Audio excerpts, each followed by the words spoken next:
உள்ள விருச்சிக ராசி அன்பர்களே வணக்கம். உங்களுக்கு 4ஆம் இடத்தில் ராகு, 5இல் சனி செவ்வாய், 6ஆம் இடத்தில் சூரியன் புதன், 7இல் சுக்கிரன், 8இல் அஷ்டமத்து குரு, 10இல் கேது சஞ்சாரம் செய்கிறார்.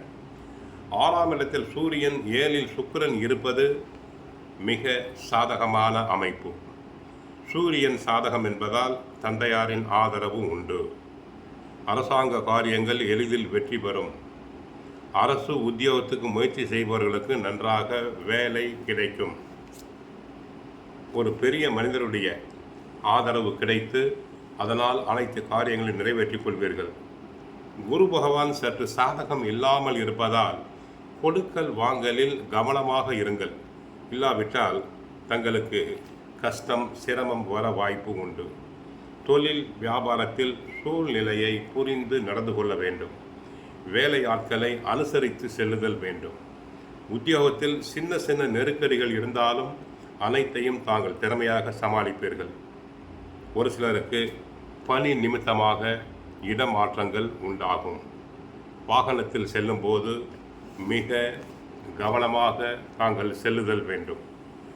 5இல் தங்களுடைய ராசிநாதன் அமர்ந்து லாபஸ்தானத்தை பார்க்கிறார். வீடு மனை கட்டுதல் முதலிய விஷயங்களில் நல்ல ஆதாயம் உண்டு. மனதிற்கு பிடித்த விதத்தில் நல்ல அழகான வீட்டினை கட்டலாம். இடங்களை வாங்கி போடலாம். என்றைக்கோ வாங்கி போட்ட இடத்தினை நல்ல விலைக்கு தாங்கள் விற்கலாம். ஆரம்பகட்ட சிரமங்கள் இருந்தாலும் உங்களுடைய ஆசை அனைத்தும் நிறைவேறிவிடும். 7க்குரிய சுக்கிரன் 7இல் பாக்யாதிபதி நட்சத்திரத்தில் இருப்பது இல்லற வாழ்வுக்கு சாதகமாக இருக்கும். குடும்ப ஒற்றுமை அதிகரிக்கும். கணவன் மனைவி உறவு நன்றாக இருக்கும். அன்பு பெருகும். ஆற்றல் பெருகும். கூட்டு தொழிலில் லாபம் உண்டு. திருமண முயற்சிகள் அனைத்தும் நல்லபடியாக நடந்தேறும். சில நேரங்களில் 5க்கு உரியவன் 8ஆம் இடத்தில் இருப்பதால் குரு 5க்கு உரியவன் 8ஆம் இடம் அஷ்டமத்தில் இருப்பதால் பூர்வ புண்ணிய சொத்துக்கள் வகையில் சில சமயங்களில் வில்லங்கங்கள் பிரச்சனைகள் வரலாம்.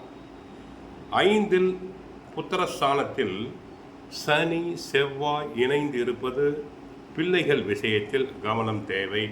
பிள்ளைகளை தங்களுடைய நேரடி கண்காணிப்பில் தாங்கள் வைத்துக் கொள்ளுதல் வேண்டும். ஆகவே மன அழுத்தம் அவர்களால் அதிகரிக்கும். உடல் சோர்வு ஏற்படலாம். பழைய கடன்கள் பயமுறுத்தும். ஆகவே சற்று கவனமாக இருங்கள். உடல் நலனில் சற்று கவனமாக இருங்கள். தொடர் சிகிச்சையை விட்டுவிடக்கூடாது.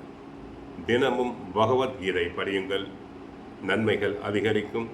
வாழ்க வளமுடன். ஹரே கிருஷ்ணா, ஹரே கிருஷ்ணா.